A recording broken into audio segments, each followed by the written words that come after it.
Debate Recap, Dark Winter, Episode 10. So I want to break down the debate from the other night with Trump and Biden, and somewhat unexpected. It was a more civil debate. Um, Moderator, I thought, did a decent job. Still showed her bias by constantly interrupting Trump versus Biden, but my overall analysis was Trump nailed this 100%. And he exposed Biden for all his lies and everything that the party's trying to do. He got him to lie to the American people on camera. Now, I went into this debate and I looked at it from the perspective of I was watching a boxing match. And for those of you who follow the CUE movement and Trump Twitter, there's numerous memes out there that he has portrayed himself on the head of Rocky Balboa from the Rocky movies.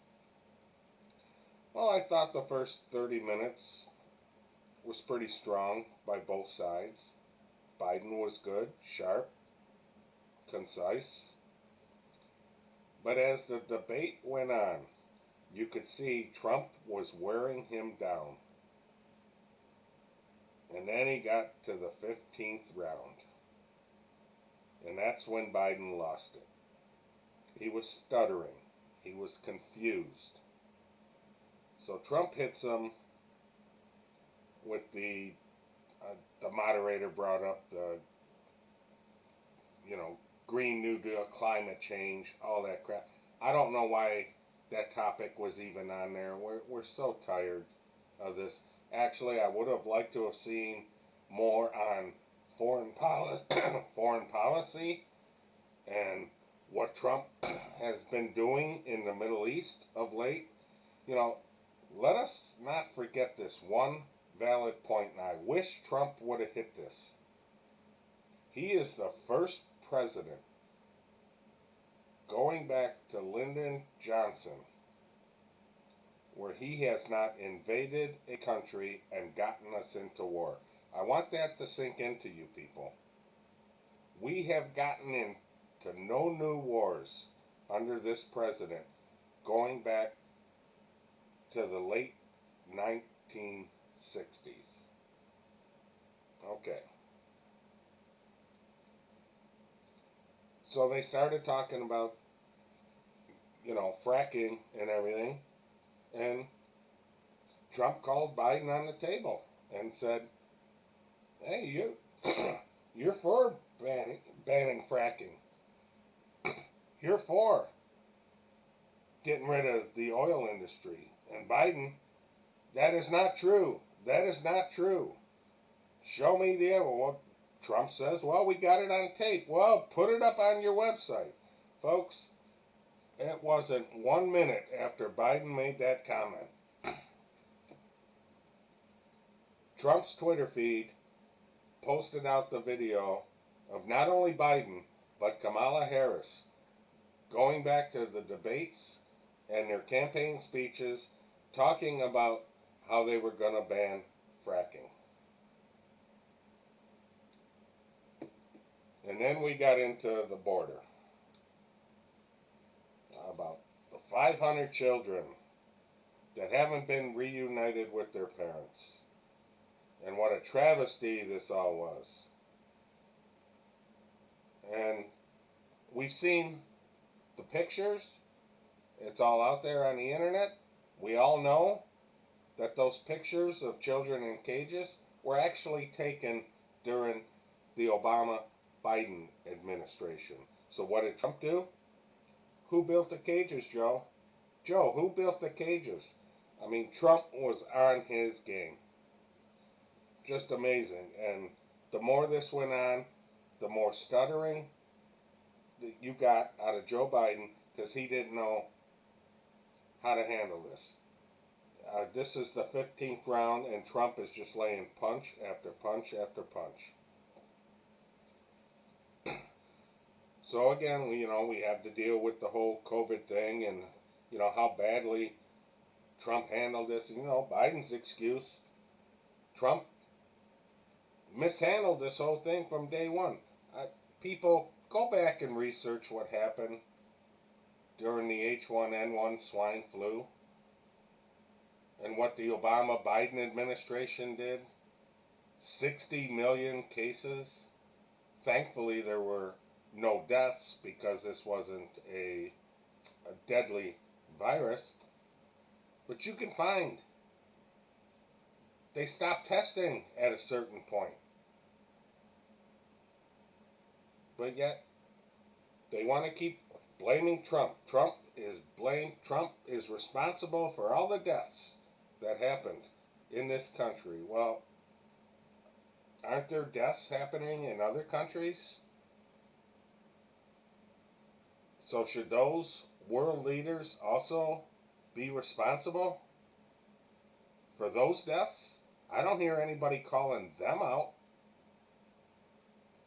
You got places like Italy that, well, we followed Dr. Fauci, we followed the CDC guidelines, yet they're still racking up deaths. And, here we go, second wave coming, which I'll get into this in a little bit. But I want to point out, and Trump touched on this a little bit, didn't get into too specific, but I want to show you, this was on the CUE board. 45 out of the 50 U.S. governors did not force COVID-infected patients into nursing homes. 5 of them did. And look who's on here. We got Andrew Cuomo, Tom Wolf, Phil Murphy, Gavin Newsom, and Gretchen Whitmer. Almost 40% of all the COVID deaths in the United States came out of nursing homes. And you can read the bottom line. Now, what's interesting about this is yesterday, Governor Whitmer signed an executive order giving businesses that are following the proper guidelines amnesty from being sued by people for getting infected with COVID. I sat back and I thought, that's a nice gesture. I mean, Trump's been trying to get that passed through Congress. But then I started to dig a little deeper. And what I found, lo and behold, lawsuits are starting to form. People are starting to sue the states, the nursing homes, for all these people that were put in there and ended up dying. And I can point specifically to New York and Michigan. What did Trump do for New York? Sent them the ship, built the mobile hospitals, the Javits Center. Nobody went into these places. But yet they filled the nursing homes? You don't think something's fishy here? Michigan did the same thing. They turned the Cobo Center into a hospital. Hardly anybody was there. I have a feeling these governors got some problems coming. So then, prior to the debate, we know these Hunter Biden emails have been coming out, and every day there's more and more information. Well, a CEO of one of the companies did a press conference basically said, yeah, I met with Joe. I sat down with Joe. We talked about these China business deals for over an hour. Well, Trump brought it up in the debate. And of course, Biden, doing what he does best, he deflected. He said, let's talk about this guy. He had a Chinese bank account. Okay, well, Trump's a businessman before he was president. Said he opened the bank account in 2013 and shut it down in 2015 when he decided to run. But then Biden comes out and says, you can look at my tax returns. You can look at my tax returns. There's nothing on there. I've never taken a single dime from a foreign entity. Well, and then Trump said, well, boy, you got four beautiful homes. How does, folks, start realizing this? How does somebody on a senator's salary, how can they afford four homes? And we're not talking $60,000 homes. We're talking basic mansions here. How can these people afford this on a senator's salary? Come on. Let's start using some common sense here. And as far as the tax returns, yeah, nothing's going to be on there. You know why? Because here's what Trump is exposing. These people in government, they use their children and family to launder the money. Everything goes through them. Every kid has a foundation. Look at Chelsea Clinton, head of the Clinton Foundation. Does anybody know Gavin Newsom is actually the nephew of Nancy Pelosi? The governor of California? These people, they do all these dealings through the kids and through the family. This is how they're laundering the money, and this is how they can live these lavish lifestyles that we wish we all could enjoy.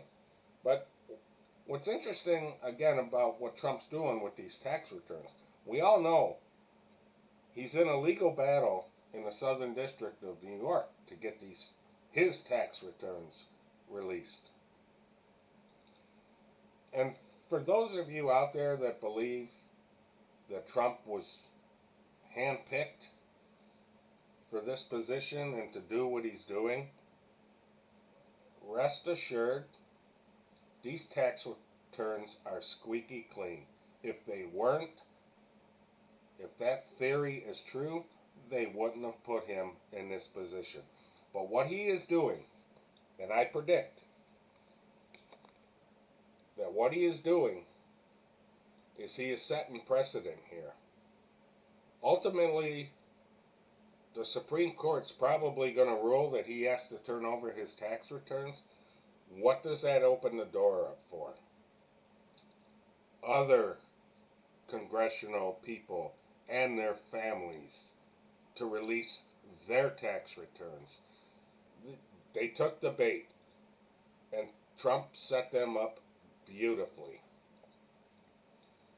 Now, I do have to do a disclosure here before I go on. I did not believe Joe Biden would show up for this debate. I really thought they were going to come up with something. So, full disclosure, I was wrong.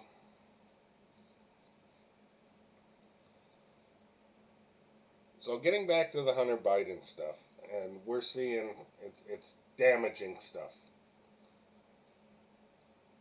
And we're gonna see it. And I know all you people are out there. Well, nothing's gonna get done. Nobody's gonna do anything about it. Just wait and let this play out. Because what's interesting about this whole story, what you're seeing, if you go to CNN, MSNBC, ABC, CBS, none of these networks are covering this story. Why? They're protecting him. They're all in bed together. With the exception of Fox and Newsmax and OANN, no major network is covering this Hunter Biden story. And look, this isn't about Hunter.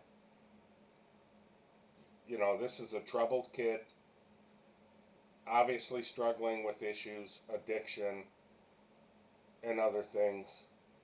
I feel bad for him. I do. But this is about Joe Biden.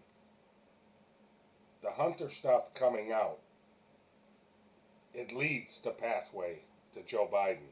And basically, what a horrible father he really is. Even though he touts how he's the greatest father, and oh no, this guy is going to come out as being the worst father in history. Then we got the Donald Trump Leslie Stahl fiasco. That was funny how that all played out. So Trump releases it, and you get to see just how vicious these people are with Donald Trump. So one of the questions she said to him was, well, there's still no evidence you were spied on. All the Hunter stuff, that's not been vetted. That's all Russia disinformation. Really? What did we go through for 3.5 years with the Steele dossier, the special counsel, the impeachment? Trump was colluding with Russia, and that wasn't Russia disinformation that they were pointing out. Adam Schiff on TV. Well, I'll believe the FBI over DNI Ratcliffe over these claims that this isn't Russia. Well, I think Adam Schiff just ratted out Christopher Wray of the FBI. That they're suppressing this information, and this is just my opinion. I think Wray is a bad character, and I think after the election, you may see some people getting fired, because I think it's going to be game on after that. But to sit there and say none of this stuff has been vetted, you've got two business associates come out, they gave their laptops, their phones, their emails, everything's being vetted and credited. And by the way, the FBI, they said, well, we got nothing to add to DNI Ratcliffe's secession on this matter. Oh, that's just crazy, folks, crazy. So now I want to get into something Joe Biden said during the debate. And I caught this right away. So I want you to listen to this. We're about to go into a dark winter. And he has no clear plan, and there's no prospect that there's going to be a vaccine available for the majority of the American people before the middle of next year. We're going into a dark winter. Well, my bat sense went off right away. I knew exactly what that term was. So I want to show you some stuff on what a dark winter is. This is from Wikipedia. Operation Dark Winter. This was the code name for a senior level bioterrorist attack simulation conducted back in 2001. And I will leave the links to these in my description. And I suggest you read them all. And here is the other article from the Johns Hopkins Center for Health Security. And it gives an overview of what the Dark Winters exercise held at Andrews Air Force Base. And notice the key names highlighted in here. And basically, it was to check out and understand our capabilities of handling with a health pandemic. whether enough we were adequate enough to help it. Well, basically, the exercise shows we weren't capable of handling any type of health pandemic. You know, from the hospitals to the infrastructure through everything. Well, didn't we just see that with COVID-19 in March?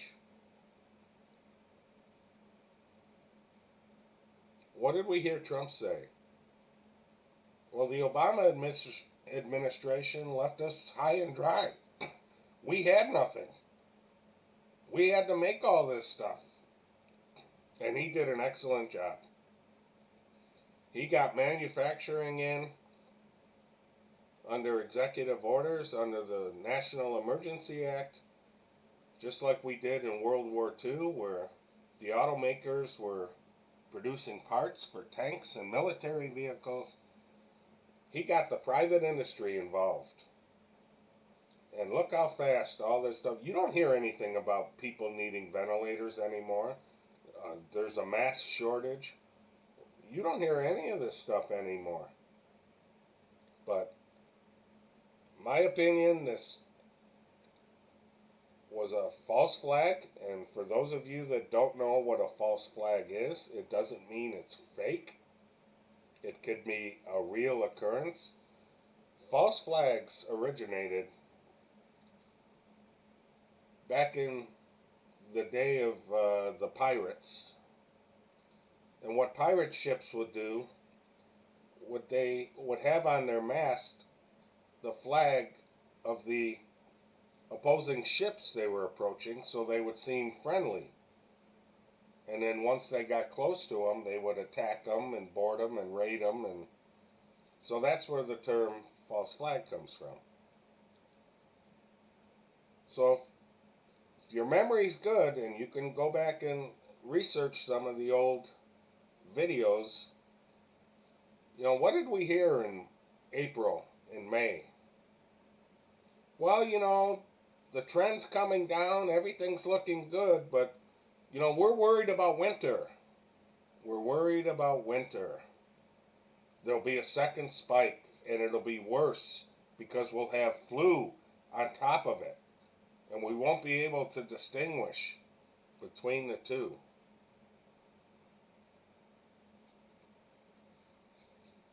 Folks, they're setting us up. Now, I watched Trump's rally at the Villages yesterday.